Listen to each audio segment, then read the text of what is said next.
Welcome to the next video. और आज इस वीडियो में हम पढ़ेंगे नाउन्स के बारे में। लेकिन नाउन स्टार्ट करने से पहले हम स्टार्ट करते हैं कुछ सेंटेंसेस को पढ़ना। चलिए, तो read this with me. The lady is going to the market. Mrs Tandon is my English teacher. The Taj Mahal is in Agra. Gold is a precious metal. Flowers are blooming. Our team won the match. Laughter is the best medicine. Childhood is the best period of life. Yes, indeed. तो ये जो variety of sentences हैं, इसमें आप देख रहे होंगे कि कुछ वेराइटी ऑफ नेम्स आए हैं, डिफरेंट काइंड्स ऑफ नेम्स आए हैं, जैसे lady, Mrs Tandon, Taj Mahal, Agra, gold, flower, team, laughter, childhood. तो ये सब क्या है? Nouns means names. ये डिफरेंट काइंड्स ऑफ नाउन्स हैं, ठीक है। तो अब अगर आप ध्यान से देखें इन सेंटेंसेस को, तो जैसे लेडी है, मिसेस टंडन है, ये किसको रेफ़र कर रहे हैं? ये रेफ़र कर रहे हैं पर्सन्स के नेम्स को, ठीक है। नेक्स्ट देखिए ताजमहल, फ्लावर्स, गोल्ड, ये किसको रेफ़र कर रहे हैं? ये रेफ़र कर रहे हैं थिंग्स को। नेक्स्ट देखिए, जैसे अब आया आ टीम वॉन दी मैच। तो ये जो टीम नाउन है, ये किसको रेफ़र कर रहा है? ये एक ग्रुप को बता रहा है। नेक्स्ट में देखेंगे हमें मिल रहा है लाफ्टर एंड चाइल्डहुड।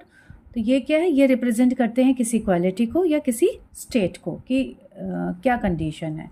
तो इन शॉर्ट में अगर हम बात करें तो नाउन क्या हुआ? Noun is the name of anything. कोई भी चीज़ जो हमारी सराउंडिंग में है, अगर उसका हमने एक प्रॉपर नेम दिया हुआ है, स्पेसिफिक नेम दिया हुआ है, तो वो नाउन आएगा। जैसे अगर आपको ध्यान हो कि हम एक गेम भी खेलते हैं, नेम प्लेसिंग एनिमल, उसमें हम क्या लिखते हैं? नाउन्स लिखते हैं। डेफिनेशन हो जाएगी, a noun is the name of a person, place, animal और थिंग, ठीक है। अब जैसे पर्सन की बात करते हैं, तो पर्सन में जैसे सेंटेंसेस में हमने पढ़ा मिसेस टंडन, ये तो किसी और का नाम है, ये आपका नाम या मेरा नेम भी हो सकता है। तो जब भी हम नेम की बात करते हैं, अब नेम को हम कहीं पर भी लिखें सेंटेंस में, स्टार्टिंग में, एंड में या मिडल में, हम क्या करेंगे? उसको फर्स्ट लेटर कैपिटल लिखेंगे, क्योंकि एक प्रॉपर नाउन है। इसके बारे में हम आगे पढ़ेंगे। अगर हम किसी प्लेस की बात करते हैं, जैसे आगरा, दिल्ली, जयपुर, मुंबई, तो ये सब भी क्या है? प्रॉपर नाउन्स हैं। इनको भी हमेशा हम फर्स्ट लेटर कैपिटल लिखकर यूज़ करेंगे। कहीं पर भी लिखें, अगेन सेम, स्टार्टिंग में, एंड में या मिडल में। एनिमल का भी अगर कोई नेम है स्पेसिफिक दिया गया है, उसके लिए भी सेम रहेगा। ऐसे ही हम थिंग की भी बात करते हैं। नाउन है वो एग्जैक्टली क्या हो गया? Noun is the name of a person, place, animal और थिंग। अब नेक्स्ट इस ऑर्डर में आता है कॉमन नाउन्स। तो जैसे कि वर्ड से ही पता लग रहा है कॉमन, मतलब noun that gives a common name. Common name किसको? पर्सन्स को, प्लेसेस को या थिंग्स को, जो सेम काइंड की हों। तो कॉमन नाउन्स को समझने से पहले हम कुछ सेंटेंसेस को पढ़ लेते हैं। Chintu is a good boy. Mumbai is a big city. The Hindu is a famous newspaper. Sachin is a good cricketer. Sonu Nigam is a great singer. अब ये जो वैरायटी ऑफ सेंटेंसेस है, इसमें आप देख रहे हैं, आपको एक तो हमें प्रॉपर नाउन इसमें नज़र आ रहा है और एक कॉमन नाउन होगा। तो प्रॉपर नाउन्स अभी हमने देखा है, जो नेम्स हैं पर्सन, प्लेस के या किसी चीज़ के, तो वो स्टार्टिंग कैपिटल लेटर से, तो ये क्या है? प्रॉपर नाउन है। मुंबई प्रॉपर नाउन है, हिंदू प्रॉपर नाउन है, सचिन प्रॉपर नाउन है, सोनू निगम प्रॉपर नाउन है, ठीक है। ये हो गए प्रॉपर नाउन्स। कॉमन नाउन्स इसमें क्या है? जैसे boy, city, newspaper, cricketer, singer. ठीक है, तो इसकी डेफिनेशन क्या हो जाएगी इस बेस पर? A noun that gives a common name to persons, places और things of the same kind. अब नेक्स्ट इसमें आता है कलेक्टिव नाउन्स। कलेक्टिव जैसे कि टर्म से ही पता लग रहा है, कुछ कलेक्शन की बात हो रही है। जैसे एक एग्जांपल से समझ लेते हैं। जैसे ये स्टार्स हैं, ठीक है। स्काई में रात में बहुत सारे स्टार्स होते हैं। तो जब बहुत सारे स्टार्स होते हैं, उसका अगर हम एक कलेक्शन बात कर लें, तो उसको हम क्या नाम देते हैं? गैलेक्सी बोलते हैं। तो ये जो हमने एक ग्रुप बना दिया, एक कलेक्शन कर दिया स्टार्स का, तो इसका जो कलेक्टिव नेम हो गया वो क्या हो गया? गैलेक्सी। यानी कि इस एग्जाम्पल से हमें यह समझ में आ रहा है कि जब हम किसी भी चीज़ को, पर्सन के नेम को, एनिमल्स को या थिंग्स को कंसीडर करते हैं एज वन कंप्लीट होल, तो हम उसको बोलते हैं कलेक्टिव नाउन्स। अब ये डिफरेंट हो सकते हैं, क्या क्या हो सकते हैं? फॉर एग्जाम्पल, अब जैसे ये मैंने कुछ एग्जाम्पल्स लिखे हैं। आर्मी, आर्मी क्या हुआ? Army is a collection of soldiers. Galaxy is a collection of stars, जैसे अभी हमने पढ़ा था। फ्लॉक क्या है? Flock is a collection of sheep. Audience क्या है? Collection of people. तो डेफिनेशन क्या हो जाएगी? Collective noun, collective noun is the name given to a collection of किसका? persons, animals or things।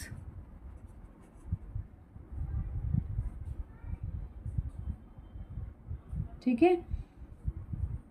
Considered, हाँ, इसमें एक इम्पॉर्टेंट पॉइंट आपको बताया था, जिनको हम कंसीडर कहते हैं, considered as one complete whole. तो ये क्या हो जाएगा? ये हो जाएगा कलेक्टिव नाउन्स की डेफिनेशन। एग्जाम्पल्स हमने ऑलरेडी पहले देख लिए। अब इसमें एक इम्पॉर्टेंट बात यह है कि जो कलेक्टिव नाउन्स होते हैं वो हमेशा, जो हम जनरली उनको यूज करते हैं, कैसे करते हैं? एक सिंगुलर वर्ब की तरह यूज़ करते हैं।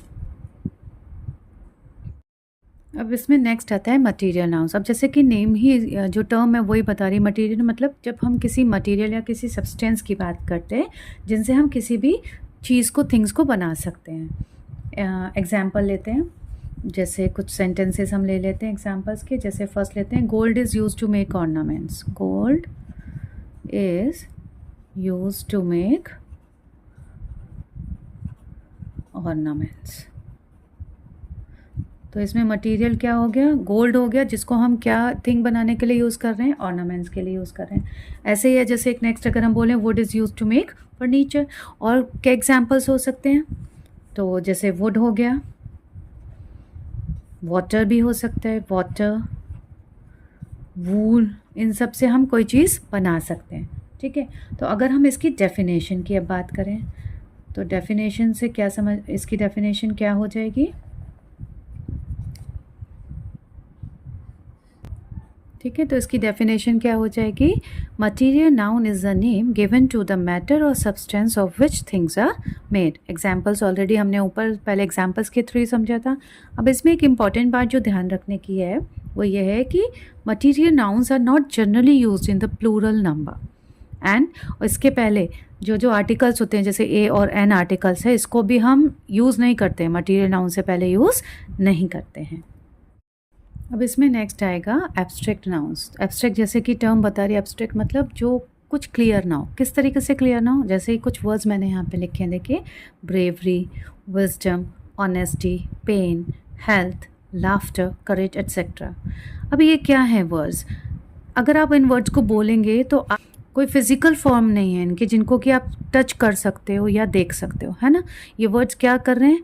आपको या तो क्वालिटी बता रहे हैं, कोई ऐसी चीज़ है ये, आप देखिए, या तो किसी की क्वालिटी है, कोई स्टेट है, या कोई आइडिया है, ऐसी फीलिंग है, या जिसके बारे में आप सोच सकते हैं या फील कर सकते हैं, लेकिन जिसे आप देख या टच नहीं कर सकते, ना तो देख सकते हैं ना टच कर सकते हैं। अब जैसे एग्जाम्पल देखिए, Birbal was famous for his wisdom.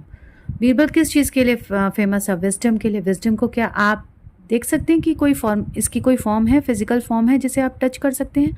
नहीं कर सकते, है ना। तो विजडम आपको लगा एक क्वालिटी होती है। Bravery is a desirable quality. Bravery को भी अगेन आप क्या करोगे? देख तो नहीं सकते आप, तो है ना कि क्वालिटी होगी। My aunt has pen in her hand. Pen को भी हम क्या होता है? फील कर सकते हैं, उसको हम देख नहीं पा रहे हैं।